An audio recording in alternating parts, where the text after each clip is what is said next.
तुम्ही वाढवली पाहिजे. आणि मी सगळ्यांना सांगतो की जगामध्ये मोठे मोठे प्रोजेक्ट जर 3 आणि 4 वर्षात होतात तर आपल्याला 5 आणि 7 वर्ष का लागावे. आणि म्हणून आता प्रयत्न हा आहे. तसा विचार केला तर आपली पहिली मेट्रो जी आहे महाराष्ट्रातली ती 11 वर्षात झाली. आता आपण 5 वर्षात मेट्रो करतो. पण 5 वर्षांनी माझं समाधान नाही आहे, 3 वर्षात झाली पाहिजे. आणि म्हणून ती गती वाढवण्याकरता अधिक वेगाने आपल्याला काम कसं करता येईल त्याच्यातल्या. आणि म्हणून हे जे काही आपण जे 100 आणि 150 दिवसाचे कार्यक्रम घेतले यातला एक महत्त्वाचा टप्पा काय होता तर प्रशासनाला गती देणे.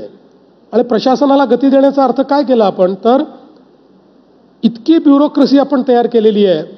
एक फाईल डेप्टी सेक्रेटरी म्हणजे अंडर सेक्रेटरी मग डेप्टी सेक्रेटरी अशी फिरत फिरत वर्षभरानेच परत येते. ते सगळं कट केलं आणि हे कट करण्याकरता कुठलाही कन्सल्टंट लावला नाही. मी सांगितलं वर्षानुवर्ष विभाग काम करतायत, विभागांना माहिती आहे, विभागांनाच जबाबदारी दिली, त्यांच्याच कमिट्या केल्या, त्यांनाच सांगितलं 10 स्टेप असतील तर 3 स्टेप करा, 8 स्टेप असतील तर 2 स्टेप करा. असं करून ते सगळं आम्ही कट करत करत आणलं. तर मला असं वाटतं की आता आम्ही बऱ्यापैकी ते करू शकलो आहे. त्यामुळे ही जी गती आहे कुठल्याही गोष्टीची ती मोठ्या प्रमाणात वाढणार आहे.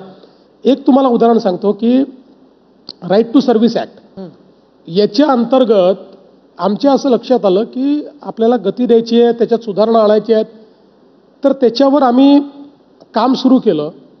आमच्या लक्षात आलं की जवळपास 90% जे काही लोकांना सर्व्हिसेस लागतात त्या सर्व्हिसेसची संख्या फक्त 40 आहे. म्हणजे आपण 1200 सर्व्हिसेस देतो पण त्यातल्या 40च सर्व्हिसेस आणि स्कीम्स अशा आहेत की ज्या 90% लोकांना वारंवार लागतात.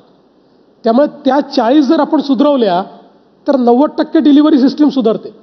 आता त्याचं काम आपण सुरू केलं. 26 जानेवारीपर्यंत त्याचं एंड टू एंड डिजिटायझेशन आम्ही करतोय, त्याचं बॅकएंड डिजिटायझेशन आम्ही करतोय. 26 जानेवारीला आम्ही त्या लॉन्च केल्यानंतर ज्या गोष्टी 90% गोष्टींकरता लोक सरकारकडे येतात त्या अतिशय वेगाने लोकांना उपलब्ध राहतील. 100% एंड टू एंड त्या डिजिटली उपलब्ध राहतील आणि त्यानंतरच्या 2-3 महिन्यात त्या सगळ्या गोष्टी व्हॉट्सॲपवर देखील उपलब्ध राहतील. जेव्हा वेळ कमी लागतो एखादा प्रोजेक्ट, एखादा इन्फ्रास्ट्रक्चर प्रोजेक्ट, एखाद्या सर्व्हिससाठी, तर त्याचा दुसरा अर्थ हाही असतो की त्याची कॉस्ट सुद्धा राज्याला कुठंतरी कमी बेअर करावी लागते.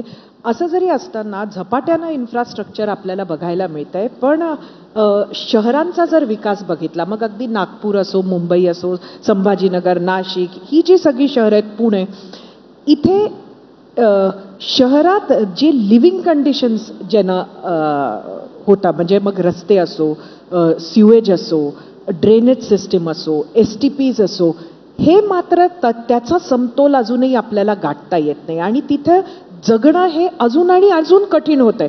म्हणजे इन्फ्रास्ट्रक्चर आपण बनवताय पण इन्फ्रास्ट्रक्चर आणि लोकांचं आयुष्य याचा जो एक समतोल हवा तो साधता येत नाही असं वाटतं. नाही, असं नाही आहे. आपण एका संक्रमणाच्या अवस्थेतनं जातोय. उदाहरणादाखल जर मुंबईचा आपण विचार केला तर मुंबईसारखं विशालकाय शहर, अतिशय श्रीमंत महानगरपालिका, पण या महानगरपालिकेमध्ये सीवेज ट्रीटमेंटची जी व्यवस्था होती, इंग्रजांच्या काळात त्यांनी सेटलिंग टँक्स केले होते. त्यात ते सीवेज सेटल व्हायचं आणि ते पाणी समुद्रात जायचं. इतक्या वर्षात आपण त्या ठिकाणी सीवेज ट्रीटमेंटची व्यवस्था उभी केली नव्हती. मी मागच्या टर्ममध्ये मुख्यमंत्री असताना महानगरपालिकेच्या मागे लागलो. मग लक्षात आलं की त्याच्यामधला सगळ्यात महत्त्वाचा मुद्दा असा आहे की त्याचे स्टँडर्ड्सच आपल्याकडे नाही आहेत की कुठल्या स्टँडर्डचं ट्रीटमेंट झाली पाहिजे. समुद्रात जे पाणी आपण सोडू त्याला काय स्टँडर्ड असलं पाहिजे, त्याच्या लेवल्स काय असल्या पाहिजे.